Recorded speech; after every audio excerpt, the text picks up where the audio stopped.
In this story, I'm talking about my friend Sherlock Holmes and all the interesting cases he's worked on. I'm going to focus more on the cases he solved successfully instead of the ones he couldn't.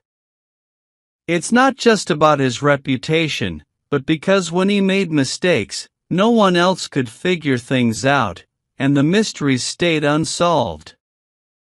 But sometimes, even when he made errors, he still found the truth. I'll tell you about a few cases like that, and the two most interesting ones are the affair of the second stain and the one I'm about to share with you. Sherlock Holmes didn't exercise just for fun.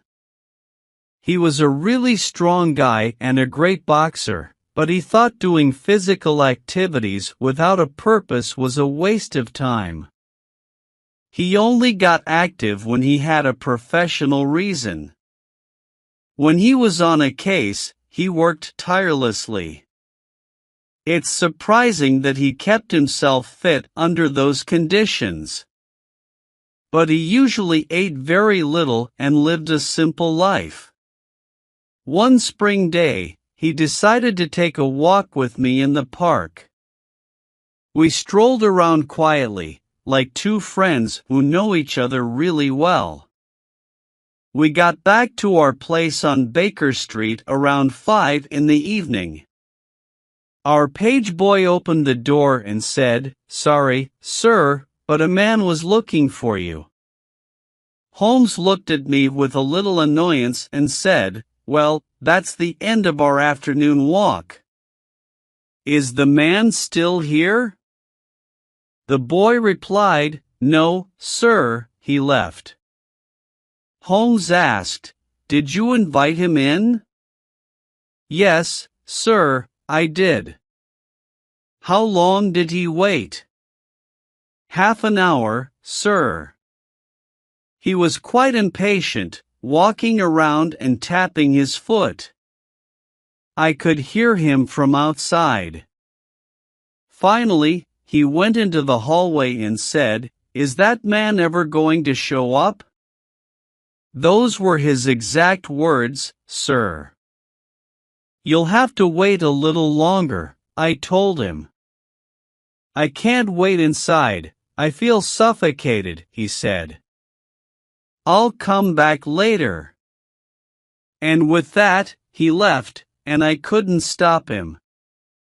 Holmes said, "Well, you did your best," as we walked into our room. "It's frustrating, though, Watson. I really needed a case, and this man seemed impatient, which suggests it might be important. Look here. This isn't your pipe on the table, he must have left it behind. It's a nice old pipe with a long stem made of what they call amber. I wonder how many real amber pipes there are in London. Some people think finding a fly in it is a good sign. He must have been quite distracted to leave a pipe behind that he obviously values a lot." I asked, "How do you know he values it a lot?" Holmes explained, "Well, I'd say this pipe originally cost 7 and 6 pence. But as you can see, it's been repaired twice, once in the wooden stem and once in the amber part. Each of these repairs, with silver bands, must have cost more than the pipe did originally. The man must really care about this pipe if he's willing to fix it instead of getting a new one with the same money." I asked, "Is there anything else interesting about it?" Holmes held up the pipe and tapped it with his finger, as if he were a teacher talking about a bone. "Pipes can be quite fascinating," he said. "They have a lot of character, like watches and shoelaces. But in this case, there aren't any very obvious or important clues. The owner is obviously a strong man, left-handed, with good teeth, not very organized, and doesn't need to save money. My friend Sherlock Holmes shared some interesting observations with me. He did it casually, but I could tell he wanted to see if I understood his thinking. He said, "You think a man must be rich if he smokes a fancy 7-shilling pipe?" I replied, "This pipe costs a lot, right?" Holmes explained, "Well, this pipe uses expensive tobacco, called Grosvenor mixture, which costs 8 pence an ounce." Since he could get a similar smoking experience for less money, it means he doesn't have to be thrifty. I asked, "What else did you notice?" Holmes continued, "He lights his pipe with lamps or gas jets, and you can see it's charred on one side. A match couldn't do that. Why would someone put a match to their pipe? But if you light it at a lamp, the bowl gets charred. Plus, it's all on the right side of the pipe. So, I think he's left-handed. Try holding your own pipe to the lamp, and you'll see that you, as a right-handed person, naturally put the left side to the flame. You might do it differently occasionally, but not all the time. This has always been the case." And he's bitten through his amber, which takes a strong person with good teeth to do. But I think I hear him on the stairs now, so we'll have something more interesting than his pipe to study. Right after that, a tall young man walked into the room. He looked like he was in his 30s, even though he was a bit older. He said, "I'm sorry, I guess I should have knocked." Yes, I should have knocked. I'm a bit upset, and it's all because of that. He ran his hand over his forehead, like someone who's confused, and then sat down on a chair. Holmes said, "I can see you haven't slept much lately. That can be tougher on someone's nerves than work or fun. How can I help you?" The man replied, "I need your advice, sir. I don't know what to do, and my life feels like it's falling apart." Holmes asked, "Do you want to hire me as a detective?" The man said, "Not just that. I want your opinion as a wise person, as someone who knows the world. I need to know what I should do next. I hope you can help me." He spoke in short, sharp sentences, and it seemed like speaking at all was painful for him. It looked like his determination was pushing him to talk. "It's a tricky situation," he said. "I don't like talking about personal problems with strangers. It's tough to discuss my wife's behavior with two people I've never met before. It's horrible to do this. But I've run out of options, and I need advice." Holmes said, "My dear Mr. Grant Monroe." The visitor jumped up and said, "What? You know my name?" Holmes smiled and said, "If you want to keep your identity a secret, maybe don't write your name inside your hat, or turn the hat when you talk to someone. My friend and I have heard many secrets in this room, and we've helped many people with their troubles. I hope we can do the same for you.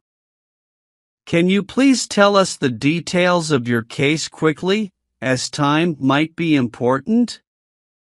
The visitor rubbed his forehead, looking pained. I could tell he was a reserved, private person who was more likely to hide his problems than share them. Then, suddenly, he clenched his fist as if he had decided to let go of his reserve and began to talk. "Here are the facts, Mr. Holmes," he said. I've been married for 3 years. During that time, my wife and I loved each other deeply and had a happy life. We never argued or disagreed in any way. But since last Monday, something has come between us, and there's a part of her life and thoughts I know nothing about. We're distant now, and I want to know why. There's one thing I want to make very clear, Mr. Holmes.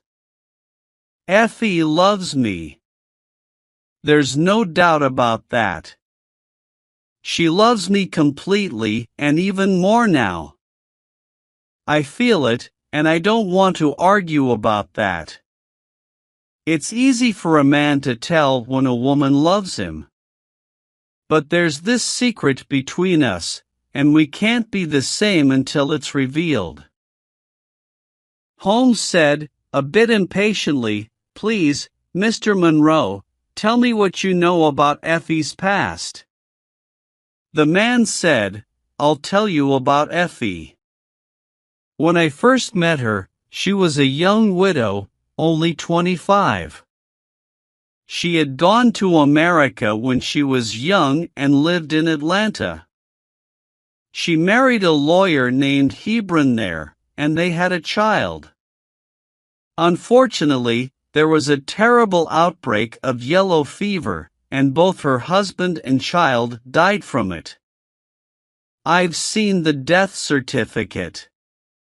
She was heartbroken by America and returned to live with her aunt in Pinner, Middlesex. I should mention that her husband left her financially comfortable with about £4,500, which he had invested wisely to earn an average of 7%. When I met her, she had only been at Pinner for 6 months, and we fell in love and got married a few weeks later. Mr. Grant Monroe explains more about his life. He's a hop merchant, which means he's in a business that deals with hops used in making beer. He has a good income, about £700 or £800 a year. He and his wife lived happily in a nice villa in Norbury, a place that felt quite rural despite being close to the city. His wife transferred all her money to him when they got married, even though he was hesitant about it. But about 6 weeks ago, she asked him for £100 without explaining why. He gave it to her, but it was the first time they had kept a secret from each other. Near their house was a cottage that had been empty for 8 months. One day, Mr. Monroe saw a van with carpets and things outside it, meaning someone had moved in. He noticed a strange, almost unnatural face watching him from an upper window. It gave him a weird feeling, and he decided to introduce himself to the new neighbors. However, a harsh woman answered the door rudely, so he left. That night, Mr. Monroe couldn't sleep well. He was usually a deep sleeper, but he felt uneasy. He half woke up when he noticed his wife getting ready and leaving the room in the middle of the night. She had a strange, pale look on her face. He heard her leave the house, and it worried him. He stayed awake, puzzled about what she was doing outside at that hour. About 20 minutes later, she returned, but she seemed guilty and nervous. Mr. Monroe asked her where she had been, and she was surprised he was awake. She gave an odd explanation about needing fresh air and feeling like she was choking. Her behavior made him suspicious, and he felt something was wrong. She avoided eye contact and seemed to be hiding something. He couldn't shake the feeling that his wife was keeping a secret from him. He didn't want to ask her again, but he couldn't stop thinking about it. He spent the whole night coming up with theories about what might be going on. On the day after the strange night when his wife left the house, Mr. Monroe felt too troubled to focus on work. His wife seemed uneasy too, and they hardly spoke during breakfast. He went for a walk to clear his mind. During his walk near their house, he passed the cottage where new neighbors had moved in. To his surprise, his wife came out of that cottage. He was shocked to see her and even more surprised by the look on her face when they made eye contact. She tried to act normal and told him she had just been helping the new neighbors. But Mr. Monroe was suspicious and asked her about her late-night outing. He accused her of lying, and her behavior seemed strange. She avoided looking at him and acted guilty. She begged him not to go inside the cottage, saying that their lives depended on it. She promised not to keep any more secrets if he would trust her this one time. Mr. Monroe agreed on the condition that there would be no more mysterious nighttime activities. He couldn't forget the yellow face he had seen in the cottage window, and he wanted answers. For a couple of days, things seemed to be back to normal. But on the third day, Mr. Monroe came home early and found his wife missing. The maid told him she had gone for a walk. He was suspicious and rushed to the cottage, where he saw the maid heading there as well. He knew something was wrong. He went inside the cottage without knocking, determined to uncover the truth. He found the cottage empty, except for one room that had a picture of his wife on the mantelpiece. This made him even more suspicious, and he was determined to get to the bottom of the mystery. After discovering the empty cottage, Mr. Monroe felt a heavy burden on his heart. His wife tried to explain but couldn't reveal everything. She promised not to keep secrets anymore. He left, and now he's seeking Holmes' help to solve this strange problem. Holmes thought the situation was suspicious and had many questions. He asked Mr. Monroe about the face he had seen at the window, the money his wife asked for, and her first husband in America. Holmes advised Mr. Monroe to return to the cottage to investigate further. If it was empty, they could discuss it the next day. But if it was still occupied, they should send a message, and Holmes would come to help immediately. Holmes believed that blackmail might be involved, and he had a theory that Mr. Monroe's wife's first husband might be hiding in the cottage. Watson asked Holmes if he had a theory. Holmes explained that he believes Mr. Monroe's wife had fled her first husband in America and assumed a new identity in England. Her first husband discovered her location and threatened her, leading to the current situation.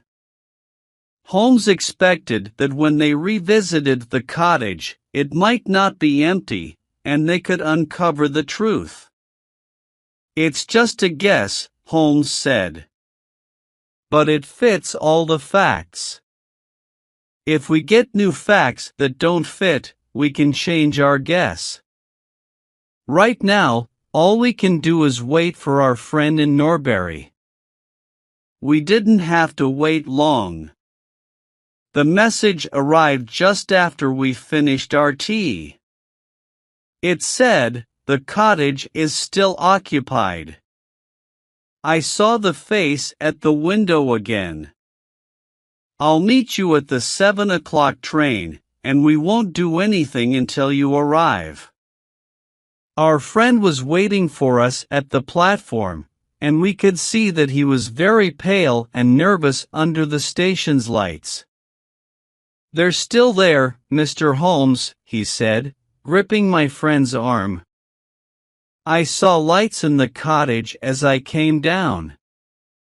We'll settle it once and for all now." "What's your plan, then?" Holmes asked as we walked down the dark road under the trees. "I'm going to force my way in and see who's in the house for myself. I want both of you to be witnesses." "You're determined to do this, even though your wife warned you it might be better not to solve the mystery?" Holmes inquired. "Yes, I'm determined," our friend replied. "Well, I think you're right. Any truth is better than not knowing. We're putting ourselves legally in the wrong, but I believe it's worth it." It was a very dark night, and a light rain began to fall as we left the main road and entered a narrow, deeply rutted lane with hedges on both sides. Mr. Grant Monroe pushed ahead impatiently, and we followed as best we could. "Those are the lights of my house," he whispered, pointing to a faint glow among the trees. "And here's the cottage I'm going to enter." We turned a corner in the lane, and the building was right in front of us. A yellow streak across the black foreground showed that the door wasn't completely closed, and one window on the upper floor was brightly lit. As we watched, we saw a dark shape moving behind the curtain. "That's the person," Grant Monroe exclaimed. "You can see for yourselves that someone is there. Now follow me, and we'll soon find out everything." We walked up to the door, but suddenly a woman appeared out of the shadows and stood in the light from the lamp. I couldn't see her face clearly in the darkness, but she stretched out her arms in a pleading gesture. "Please, Jack, don't do it," she pleaded. "I had a feeling you would come tonight. Think it over, dear. Trust me again, and you won't regret it." "I've trusted you for too long, Effie," he said firmly. "Let go of me. I need to pass. My friends and I are here to resolve this once and for all." He gently pushed her aside, and we followed closely behind him. He opened the door, and an old woman tried to block his way, but he pushed her aside. We all hurried up the stairs. Grant Monroe went into the well-lit room at the top, and we followed. It was a cozy, well-furnished room with 2 candles on the table and 2 on the mantelpiece. In the corner, a figure was hunched over a desk, appearing to be a little girl. Her face was turned away as we entered, but we could see that she was wearing a red dress and long white gloves. As she turned to face us, I let out a cry of surprise and shock. The face she showed us was an eerie shade of gray, with completely expressionless features. But in an instant, the mystery was solved. Holmes, with a laugh, reached behind the child's ear, and a mask came off, revealing a young black girl with a wide, amused grin on her face. I couldn't help but burst into laughter along with her, but Grant Monroe stood there staring, his hand gripping his throat. "Oh my God," he exclaimed. "What does this mean?" "I'll tell you what it means," the lady said as she entered the room with a proud, determined expression. "You forced me, against my better judgment, to reveal it, and now we must both face the truth. My husband died in Atlanta. My child survived. Your child? She took out a large silver locket from her chest. You've never seen this opened. I thought it didn't open. She pressed a hidden latch, and the locket opened to reveal a portrait of a remarkably handsome and intelligent-looking man, but with clear signs of his African heritage in his features. That's John Hebron from Atlanta, the lady said. And a nobler man never walked this earth. I severed ties with my own people to marry him, and I never regretted it during his lifetime. Unfortunately, our only child took after his family rather than mine. It often happens in such marriages, and little Lucy is darker than her father ever was. But whether dark or fair, she's my own precious girl, and her mother's darling. The little girl ran over to her mother's side at the words, snuggling up to her dress. When I left her in America, she continued, it was because her health was fragile, and the change might have harmed her. I entrusted her to a loyal Scottish woman who had once served us. I never once considered disowning her as my child. But when you came into my life, Jack, and I fell in love with you, I was afraid to tell you about my child. Forgive me, I feared I would lose you, and I didn't have the courage to tell you. I had to make a choice between you, and in my weakness, I turned away from my own little girl. For 3 years, I kept her existence hidden from you, but I heard from the nurse and knew she was doing well. However, I had an overwhelming desire to see my child again. I resisted it, but in vain. Even though I knew the risks, I decided to bring her here for a few weeks. I sent £100 to the nurse and instructed her about this cottage, so she could move in as a neighbor without any obvious connection to me. I went as far as ordering her to keep the child inside during the day and to cover up her face and hands, so that no one who saw her at the window would gossip about a black child in the neighborhood. I was so afraid that you would find out the truth, I was overly cautious. It was you who first told me that the cottage was occupied. I should have waited until morning, but I couldn't sleep because of my excitement. So I slipped out, knowing how difficult it is to wake you. But you saw me leave, and that's when my problems began. The next day, you had my secret, but you chose not to use it against me. However, 3 days later, the nurse and the child barely escaped through the back door as you burst in through the front. And now, tonight, you finally know the whole story. What will become of us, my child and me? She clasped her hands and awaited an answer. Grant Monroe didn't speak for a long 10 minutes. When he finally broke the silence, his response was one I'll always cherish.